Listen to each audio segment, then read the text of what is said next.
Hi guys, good evening.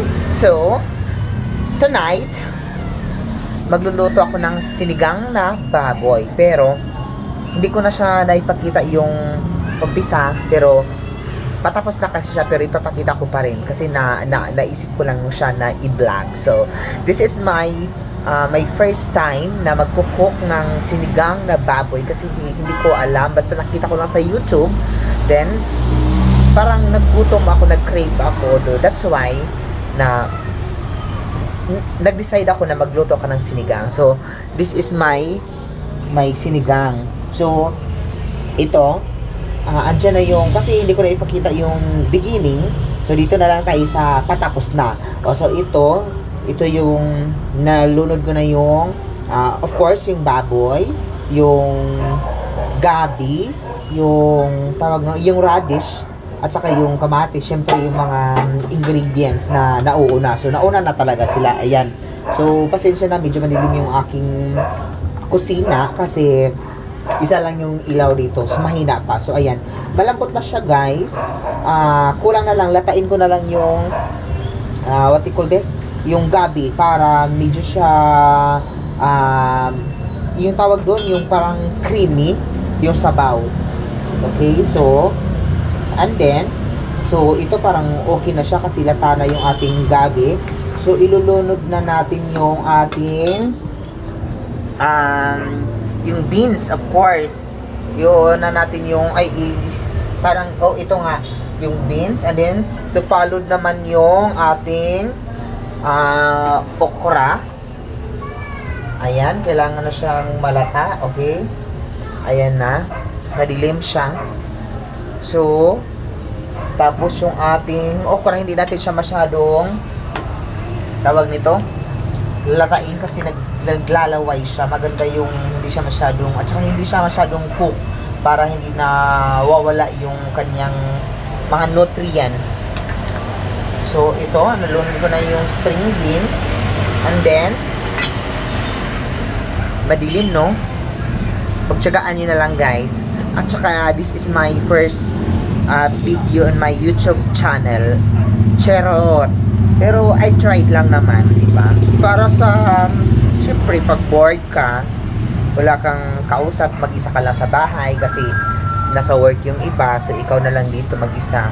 So, ang gagawin mo, mag-iingay ka na lang, baka sabihin nila na baliw ka, so mag-video-video ka na lang para may dahilan ka, no? So, ayan, nalunod na natin yung ating string beans, and then, i-follow na natin yung ating okra. Yan, ating okra. Yan, kahit baboy siya, may gulay pa rin para may ano pa rin tayo, healthy food pa rin siya. At saka ano naman to, buto-buto. So, hindi siya mataba. Ayan. And then, ilagay natin yung siling, tawag nito, haba pa to. Okay. Nilunod na natin yung siling haba. Ayan. Kamusta yung buhay-buhay natin dyan, mga be? Magpapasko na. Nakahanap na ba kayo ng ng mayayakap sa taglamig? Ayan. So, iintayin natin siyang medyo siya maluto. Tsaka natin siya ilalagay yung ating, hindi pala, ilalagay na pala natin yung ating, tawag nito,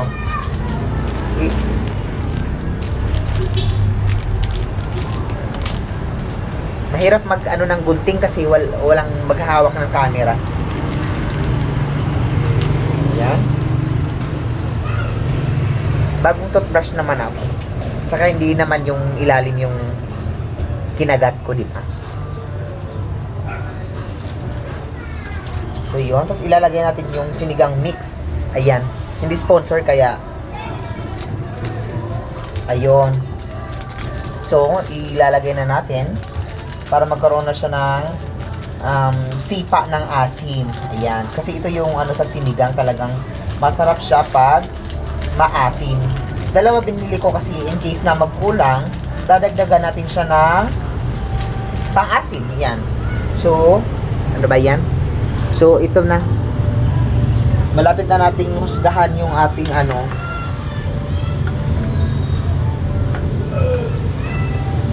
ang dami, oh. My gosh, ang dami. Nagmura kasi ngayon ang ano, ang karne. Nagmura siya. So,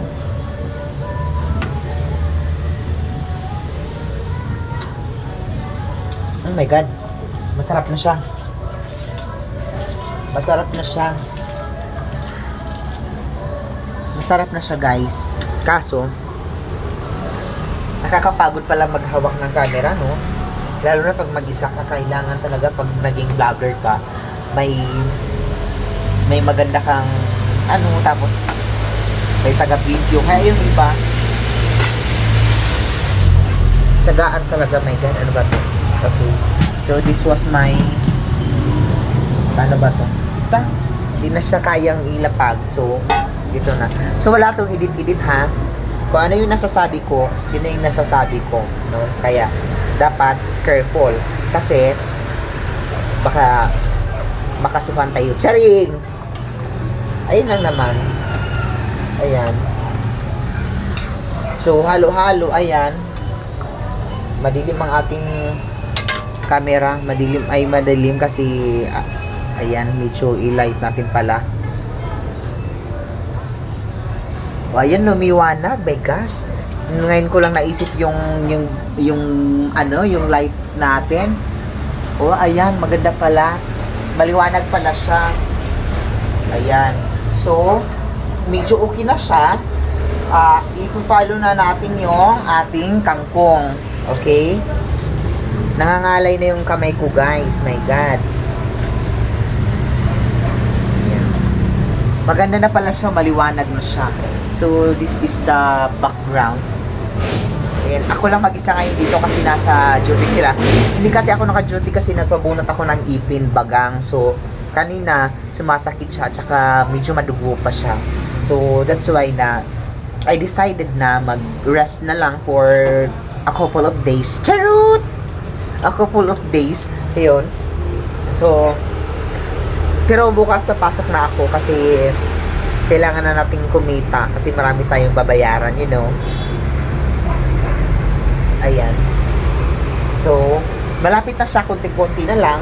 So, ipa-follow na natin yung ating ating kangkong. Lalagyan na niya ng asin, ng na-season na siya, kumbaga. So, kunti-kunti lang ng asin kasi syempre para iwas yung magkakasakit sa bato, saka alam mo na pag nagkakaedad tayo dapat hindi na natin inaabuso yung ating mga katawan. So dapat nag-iingat na tayo sa ating mga kinakain, okay? Yeah. Ang gulo, no? Ang gulo ng cameraman. Yan. Okay. So siguro okay na to kasi pangit naman siya pag nalata. So, ilalagay ko na yung kangkong. Okay? Ilalagay na natin yung kangkong. Ayan, nahugasan na yan, ha? Binabad ko siya sa water para talagang malinis. Ayan. So, my gosh, parang excited na akong kumain. First time kong nagluto ng sinigang. Kasi yung mga niluluto ko, paksiw, ganun. So, mahilig ako sa paksiw. Alam niyo na, pag Bisaya ka, mahilig ka sa paksiw, inununan sa Bisaya. So, ayun. Dito ko lang naman to na yung sinigang. Kasi sa amin, hindi naman kami nagsisinigang. At saka sa probinsya, minsan lang kami nagkakarne. Minsan lang kami pag may like occasions, mga birthday, mga ganon, araw ng mga batay, mga Christmas, ganon. Pero kadalasan kasi, mga inuulam namin, mga gulay-gulay, ganon. Minsan pag nagsawa sa gulay, hindi na ako makain. Kaya nung napunta ako dito, tumaba ako kasi, you know, sa I'm from Mindanao. So, nagtrabaho ako dito sa Manila, sa Novaliches. Nagsasalon po ako dito. So, ayun. So, ayan, parang ang sarap na niya. Look. Wow. Parang perfect na siya. Parang nag-perfect yung unang luto ng ng sinigang. So parang feeling ko naman masasarapan sila mamaya pagkain nila.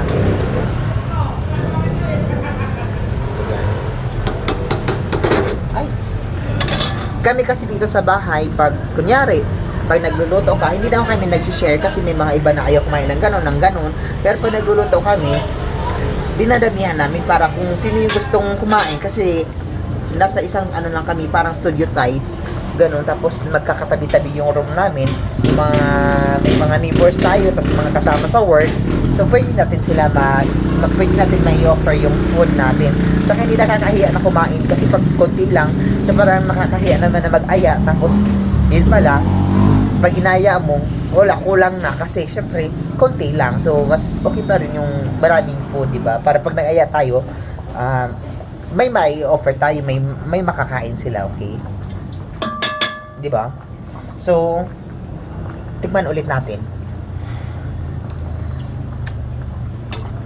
Oh my god, perfect na siya. Oh my gosh, grabe. Parang, oh, wow, ang sarap, promise. Wow, look, oh my gosh. Grabe. Ang sarap ng sinigang. Parang kulang siya sa asin.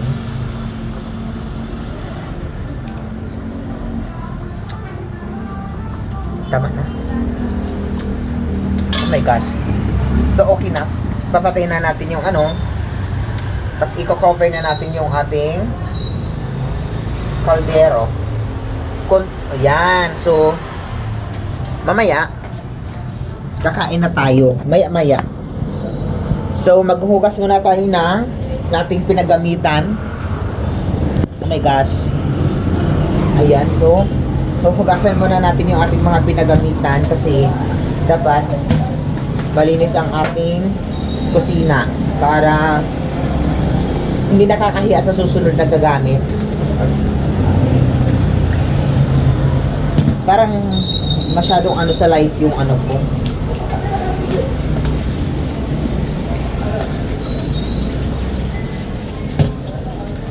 Maano sa... Okay. Okay. Maano sa ilaw. Ayan. Tugasan muna natin yung ating pinagamitan para ito malinis naman to kaya hindi na natin sasabunin. So, dalawa yung binili natin hindi natin nagamit yung isa kasi okay na siya sa asin. Ay.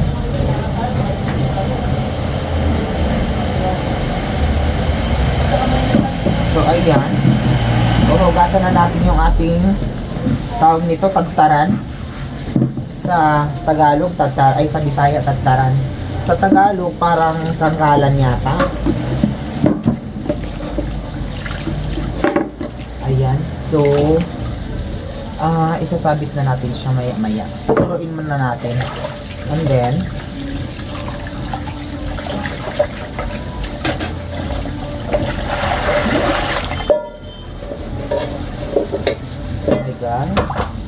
so, maya-maya kakain na tayo para sa ating hapunan.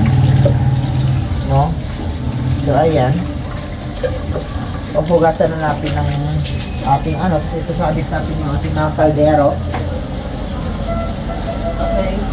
Ay! So, tapos na. I-ano natin yung ating lababo. Sasabon. Kasi para mawala yung mga bakterya. Ayan. So, kailangan malinis. Ayan. Tapos, iwawash natin yung sabon. Ayan. So, mamaya-maya, nagsaing naman na ako. Maya-maya, kakain na tayo. So, ayan. So, papasok muna tayo doon. Okay? Kasi, ayan na.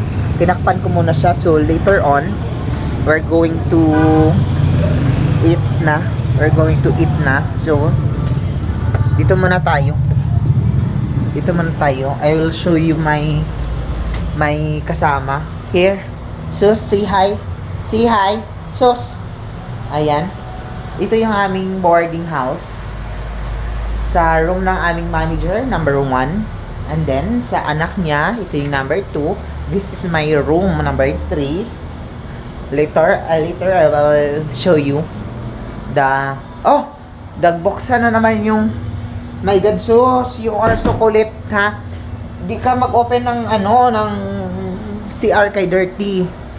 Baka inumin mo yung, Tapos, ito, another room sa aming kasama.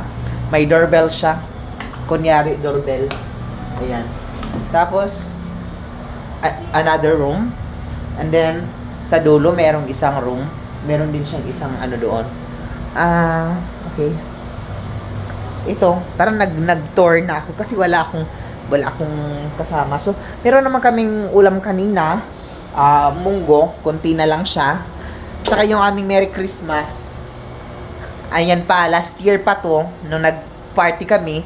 So, naka-entak pa siya. So, yan. Hindi na na-remove kasi ang bilis lang ng panahon, no?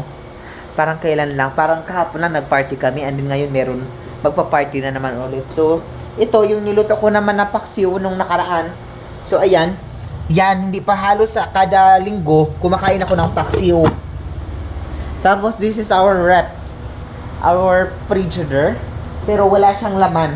Ay, meron siyang laman, water, and then chicken feet. Tapos may mga sugar na, may mga juice, may mga dyan, anek-anek. Tapos may yung juice ng binili ko. And then, dati pumapasok pa to si Jan, yung maliit pa siya.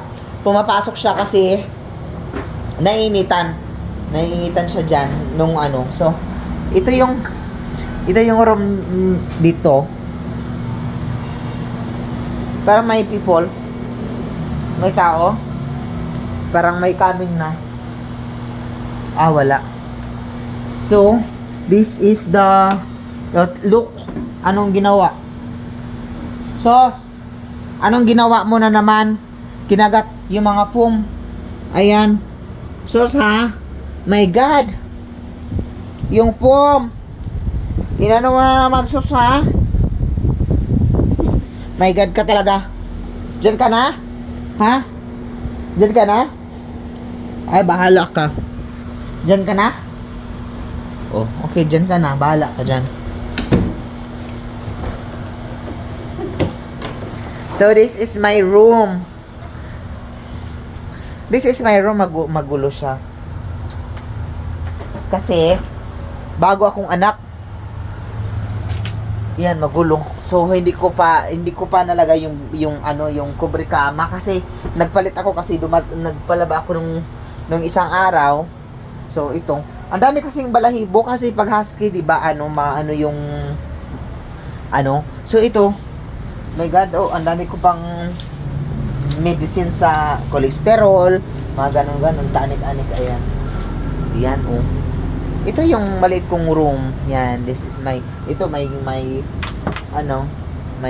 walk-in closet. Charot. Ito may cabinet. Ayan. May ba yun? May cabinet. Then, tapos ito. Ayan yung kitchen. So, may table, may rice cooker, another rice cooker na maliit. And then, ito, electric fan na mga So, yan. Yung tubigan ko, andun sa gilid. And then, yung plato ko, nandyan sa Ano ba tong langaw na to? Pumasok, my God. Kailang. Hoy, lumabas ka, my gosh. Ano ba to? Kulit naman tong langaw na to. Hoy, wag ka dito. You're not welcome here. Ano ba yan? Naloka ako sa langaw. Ano ba yan? So, okay. So, mamaya, na naman tayo pagkakain na tayo. Okay? Thank you for watching. Bye-bye.